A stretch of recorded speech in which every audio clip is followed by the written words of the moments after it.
maanta oo ay tahay maalin sabti ah ayaa magaalada Oslo ee caasimadda dalka Norway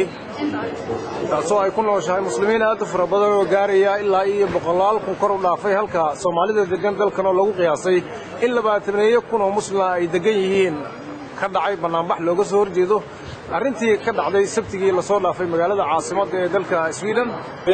maalin aad u qabow badan ayay ahayd maalinta ay ku kulmeen dadkan aadka u fara badan ee iyagu ka soo qeyb galay dibadbaxan maanta lagu qabtay bartamaha magaalada Oslo muujinayay in dadka islaamka ee dalkan degan ay ka soo horjeedaan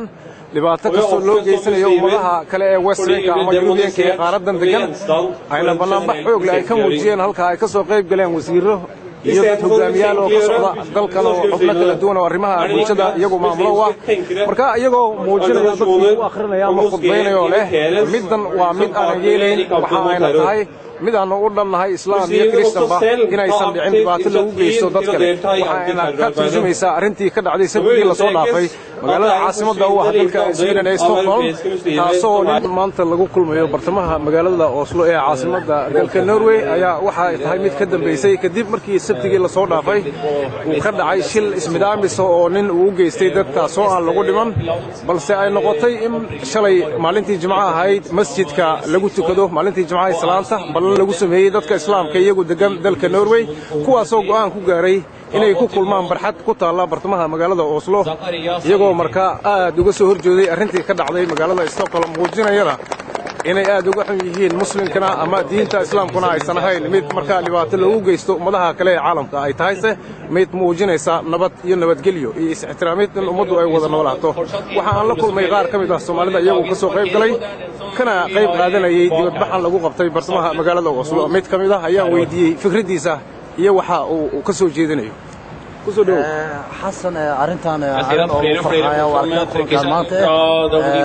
وحاط مش على وصل غير كلمات وحاول أرنا معناها محكين لنا حيارين كنا على ستوكهولم وصامين كل مجتمع مسلمين تورانا marka arinta maanta meeshaan isku nimid waxaan tusinaynaa dadkan aan la noolahay oo sida reer galbeedka in aan ka xunnahay wixii ka dhacay Stockholm ee tahay wax ka soo horjeeda diinta islaamka waxay u muuqataa inay tahay maalin qabow ah balse dadka degan dalkan Soomaalida iyo dadka kale cadaanka ee Westernku waxa ay muujinayaan iyadoo qabowgu jiro in maanta ay muujinayaan in noloshu ay tahay la wada noolaan karo qofku diin kasta uu haysto Christian iyo Islam markaan ay tahay mid islaamnimadu ay tahay mid lagu muujinayo nabad diinta islaamkuna ay tahay mid cadeynaysa in nabad lagu wada noolaado ixtiraamna waxa ayna tahay mid aan wada noolahay aan ku wada noolahay dalka Norway iyo caalamkiisa kale xaasatan dalka ama dalkan Yurub og skal tas fra mennesker som har studert islam, som har lang erfaring med islamsk arbeid, og som ikke minst har bred støtte blant muslimene, som for eksempel imamer. En av de 4 lovene i Medina søkte først på personer som har påtatt seg rollen som fikradda aad ka qabto dibadbaxan maanta la qabtay waxaad ka aaminsan tahay Soomaali ahaan iyo islaamnimada fikradda aad ka aaminsan tahay in dhibaatada ka dhacday Stockholm inaysan ka dhicin Norway maxaad ka aaminsan tahay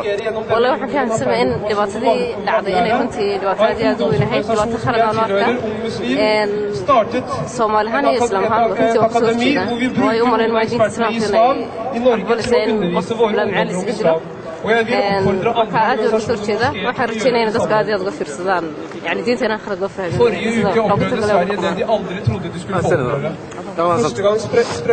kuwaasoo isku wada raacay in laga hortago dhibaato kasta oo lagu muudinayo ama wax lagu geysanayo dadka islaamka ah iyagoo markaa ugu dambeyntii sheegay in islaamku yahay diin nabad ah muujinaysana wax wada qalab iyo wax wada joogid isfaham ziyada ah muujinaysa xasan raasto